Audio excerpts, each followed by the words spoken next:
नमस्ते डॉक्टर साहब, मैं इन नए नैनो उर्वरकों के बारे में बहुत सुन रहा हूँ। हर कोई कहता है कि वे फसलों के लिए बेहतर हैं, खासकर रबी के मौसम के दौरान। लेकिन मुझे यकीन नहीं है कि उनका सही तरीके से उपयोग कैसे किया जाए। क्या आप मुझे समझने में मदद कर सकते हैं? नमस्ते भाई जी। बेशक, मुझे मदद करके खुशी होगी।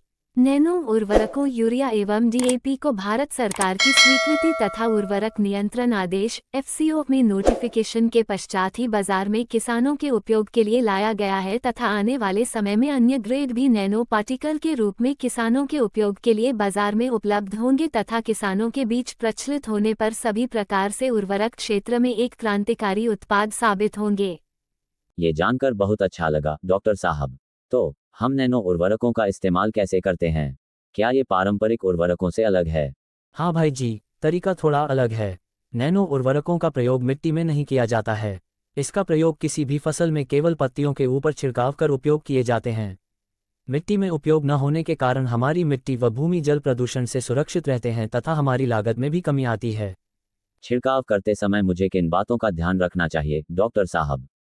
भाई जी, नैनो उर्वरकों का छिड़काव के माध्यम से प्रयोग कराते समय यह विशेष रूप से ध्यान रखना चाहिए कि छिड़काव के समय पौधों पर पत्तियों का आकार अच्छा हो, जिससे कि घोल छिड़कते समय घोल की मात्रा पत्तियों के ऊपर रुककर अपना लाभकारी प्रभाव फसल को दे सके, अन्यथा पत्तियों का आकार छोटा होने के कारण घोल की अधिकतर मात्रा जमीन पर गिर जाती है तथा नैनो उर्वरकों का लाभकारी परिणाम फसल को नहीं मिल पाता है। ये समझ में आता है डॉक्टर साहब। खड़ी फसल पर नैनो यूरिया तथा नैनो डीएपी का छिड़काव करने का समय एवं विधि बताएं। सामान्य फसलों में पहला छिड़काव लगभग 30 से 35 दिन की अवस्था में पत्तियां अच्छी हो जाने के पश्चात नैनो डीएपी तथा नैनो यूरिया का एक साथ घोल बनाकर छिड़काव किया जा सकता है तथा दूसरा छिड़काव फसल की 50 से 60 दिन की अवस्था में केवल नैनो यूरिया का घोल बनाकर छिड़काव करना चाहिए। रबी की प्रमुख फसल गेहूं में 20 से 25 दिन की अवस्था में पहली सिंचाई के पश्चात साधारण दानेदार यूरिया की आधी मात्रा टॉप ड्रेसिंग के माध्यम से उपयोग करनी चाहिए। इस अवस्था में पौधों पर पत्तियों का आकार बहुत छोटा होने से नैनो यूरिया का घोल छिड़काव करने से कोई लाभप्रद परिणाम नहीं मिलता है। डॉक्टर साहब, मुझे इन नैनो उर्वरकों का उपयोग फसल के किस चरण में करना चाहिए? अच्छा सवाल है भाई जी। प्रथम पर्णीय छिड़काव। किसी भी फसल में पहला छिड़काव 35 से 40 दिन की अवस्था पर पत्तियां अच्छी हो जाने पर 4 मिलीलीटर नैनो डीएपी तरल एवं 4 मिलीलीटर नैनो यूरिया की मात्रा प्रति लीटर पानी में घोल बनाकर पौधों पर अच्छी तरह छिड़काव करें।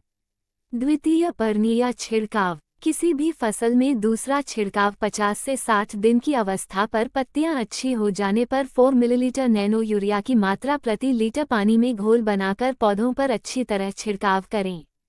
लंबी अवधि वाली या अधिक फास्फोरस की आवश्यकता वाली फसलों में फूल निकलने से पहले की अवस्था पर एक अतिरिक्त छिड़काव कर सकते हैं। नैनो डीएपी से बीज उपचार या जड़ उपचार किए जाने के पश्चात आवश्यकतानुसार 1 से 2 बार खड़ी फसल पर नैनो यूरिया के समान पत्तियों पर घोल बनाकर छिड़काव के माध्यम से उपयोग किया जा सकता है। और नैनो उर्वरकों के छिड़काव के लिए अलग अलग माध्यमों के बारे में क्या डॉक्टर साहब? क्या मैं किसी भी तरह के स्प्रेयर का इस्तेमाल कर सकता हूँ? भाई जी, आप कई तरह के स्प्रेयर इस्तेमाल कर सकते हैं, लेकिन सही स्प्रेयर चुनना जरूरी है। नेपसिक स्प्रेयर या पावर स्प्रेयर सबसे आम हैं। बड़े खेतों के लिए ज़्यादा कुशल और एक समान कवरेज के लिए ड्रोन स्प्रेयर का इस्तेमाल किया जा सकता है। बस ये सुनिश्चित करें कि नोजल से एक महीन धुंध निकले ताकि नैनोकण पत्तियों को समान रूप से कवर कर सकें। मैं समझ गया डॉक्टर साहब जी। छिड़काव करते समय मुझे और क्या सावधानियां बरतनी चाहिए? कुछ मुख्य सावधानियां हैं भाई जी। स्प्रेयर से छिड़काव हेतु फ्लैट फैन या कट नोजल का प्रयोग करें। सुबह या शाम के समय छिड़काव करें जब पत्तियों पर ओस ना हो और अच्छे से अवशोषण हो सके। नैनो डीएपी तरल को सभी जैव उत्प्रेरक नैनो उर्वरक जैसे नैनो यूरिया तरल 100% जल विलेय उर्वरक एवं अन्य कृषि रसायनों के साथ मिलाकर छिड़काव किया जा सकता है, परंतु छिड़काव से पूर्व अनुकूलता कंपैटिबिलिटी जानने हेतु जार परीक्षण अवश्य करें। धन्यवाद डॉक्टर साहब जी। ये वास्तव में मददगार रहा है। मैं इन दिशानिर्देशों का सावधानीपूर्वक पालन करना सुनिश्चित करूंगा। मैं इस रबी सीजन में परिणाम देखने के लिए उत्साहित हूं। आपका भी बड़ा बड़ा धन्यवाद भाई जी कि आपने इतने अच्छे सवाल पूछे। मुझे यकीन है कि अगर आप इन तरीकों का पालन करेंगे तो आपको बेहतरीन नतीजे मिलेंगे। नैनो उर्वरक किसानों के लिए एक गेम चेंजर हैं, खासकर जब उनका सही तरीके से इस्तेमाल किया जाए। बस याद रखें, समय और सही छिड़काव इनकी सफलता की कुंजी है।